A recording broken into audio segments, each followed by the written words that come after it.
Hello everyone.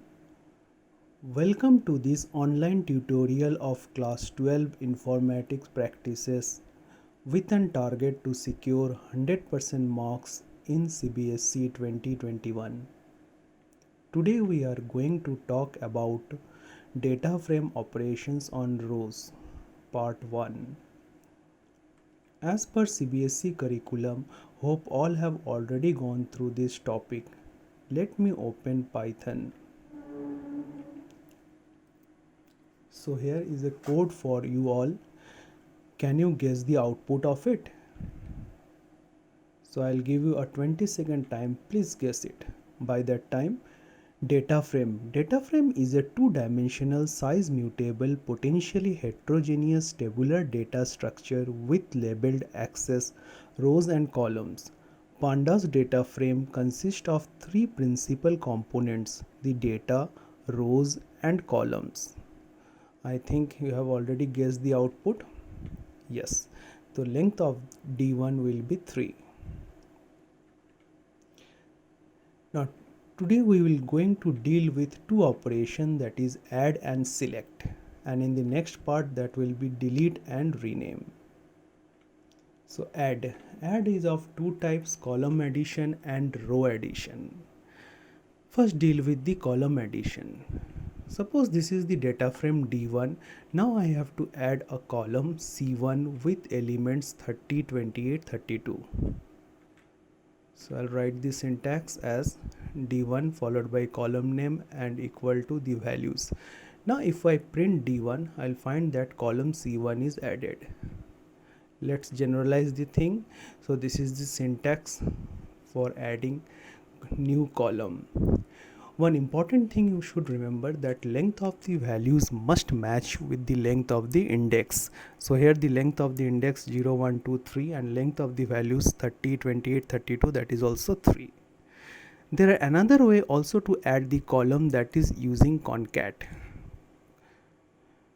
So in concat we have written axis equal to 1. So here two data frames we have to define, then the function concat to be used.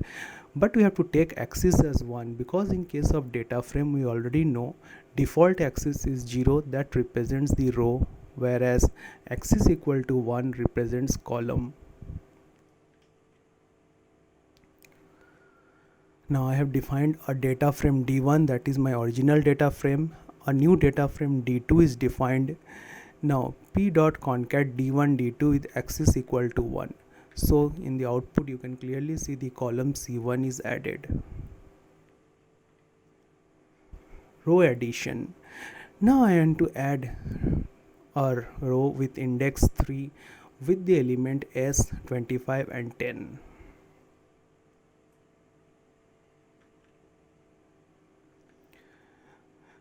So data to a dictionary is defined with D2 is the data frame. Now concat D1 comma D2.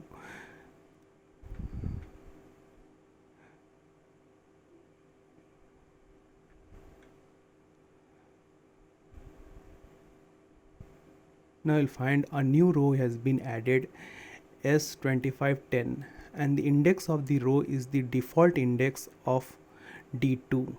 Now I want to change the index to 3. So in simple way we can do it. In D2 we mention the index equal to 3. Now again we concat, it will show the index as 3. But rather changing the index of D2, let us take D1 and D2 as default index. Is there any mechanism so that by default automatically this index 3 will come? Yes, we have to add reset index drop equal to true. So this will give the output same and automatically the index 3 will appear. Now let's conclude row addition with index and with default index.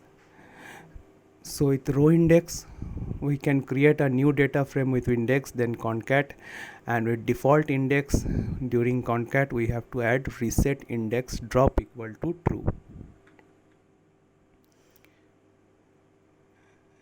Now let me do with one of the concat properties, that is keys. Now I have written keys equal to D1 D2. So let me print out take the output. Now here is the output where d1 d2 are the index that I have labeled, and where 0 1 2 is the subindex of d1 and 0 is the subindex of d2. Now if I simply use loc to print d1.loc with index d1, so it will print the subindex 0 1 2 with the column str val v-1 and the values. Now select operation. Select operation is of two types, column selection and row selection. Let's take first column selection. Column selection further can be divided into two types, single column selection and multiple column selection. Now suppose here I want to select only one column, that is val, so d1 dot val, so that is the single column selection. It gives the output where all the elements of the val will be displayed. Now in the same way we can just do the code with another type, that is d1 val as the index, so it will also give the same output where the val column is selected. Now while using the multiple column selection, we have to write, suppose for example in this d1 data frame I have to choose I want to choose str and v1, so it will be d1 str comma v1, so this str and comma v1 will be in list now, so that both the columns will be taken out and multiple column selection executes. So you can see in the output clearly str v1 both are chosen and accordingly it is execute. So if I conclude the thing, column selection, single and multiple, so this is the syntax for single and multiple column selection. Now row selection. Let me write the syntax. Print d1 dot iloc 0:2. So 0:2 is, remember, that is the slicing, it is the exactly the slicing technique. iloc already we have used in your previous section. iloc in pandas is used to select rows and columns by number in the order that they appear in the data frame. So in iloc it is purely the integer numbers will come. It can be other way also written as d1 0:2. Both have got the same meaning. Now if I take the data frame d1 with the column str val v1 and the row index as 0 1 2, now if in the slicing 0 to 2 means it will start at 0 and end at 2, but 2 is not included, so in between the elements are 0 and 1, so these two rows will be displayed as soon as we execute the code. Now suppose in the same row selection I want to choose the rows 0 and 2. Okay, so in the same data frame d1 I have to choose the row with index 0 and 2. Now there will be slight change in the code. Now in place of colon there will be comma will come and it will replaced by a list.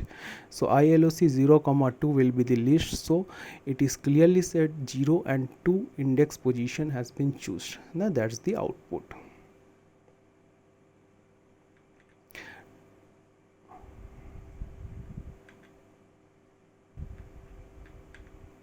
Now if we say command column and row selection is complete, now we'll choose both column and row together. But before going there, we have not yet done with single row selection. Now suppose I want to choose a single row with it. So in this command I want to choose a single row. So let me write diloc, same thing, just 0 to be deleted and one only list with one element will be there, that is 2. So that is single row selection. It will display all the elements of row 2.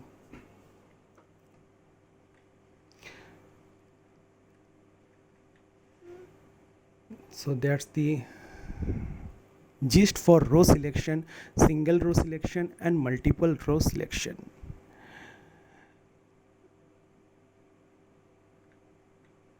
Now in case of multiple row selection, if we want to choose in continuous, suppose for example in previous section we have got choose multiple row selection start index colon end index, so that will be choose in continuous, and row index comma row index 2 likewise it will continue, it will specific row index will be choose.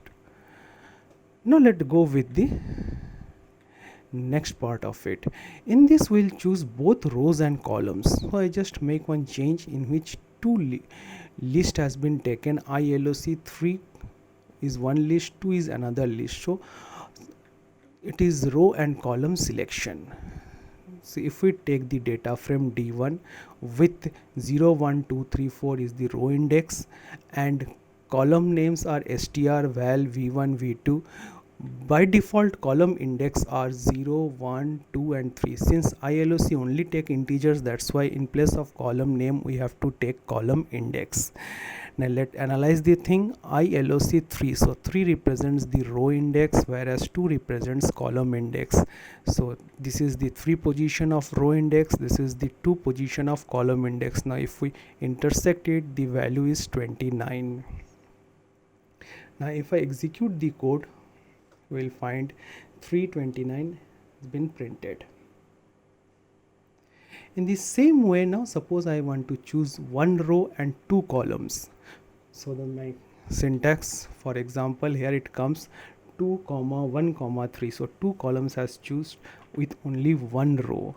So rows and column selection still going on. If I say this is the row index 2 and 1 and 3 is the column index, so if we mark this 2 and for column it's 1 and 3 is marked, the values common are with row index 2 48 and row index 2 and column index 3 it will be 42.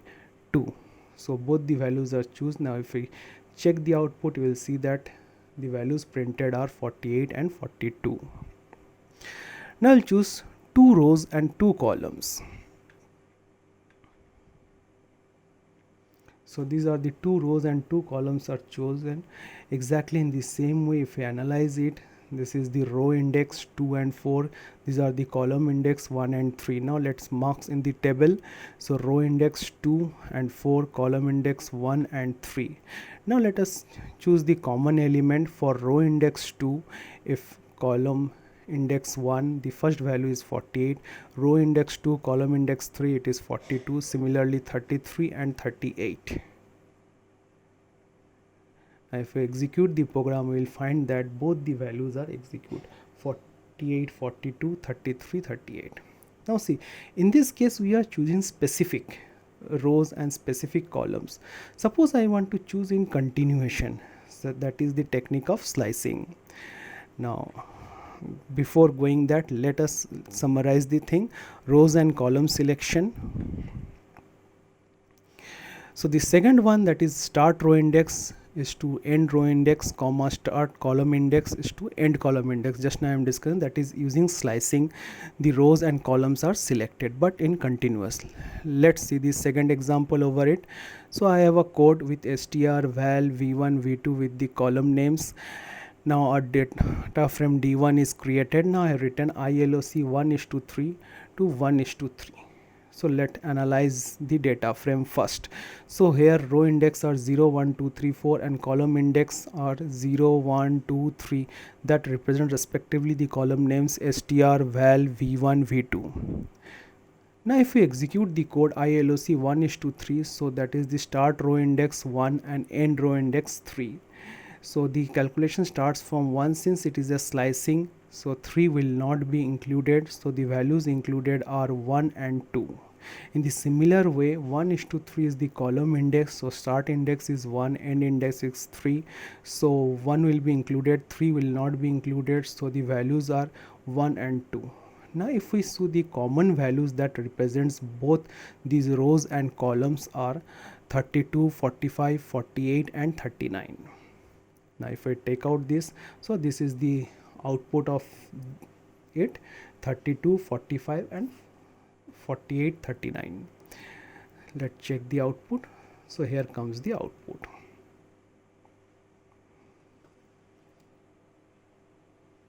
That's all I had for this tutorial. Thank you very much for watching.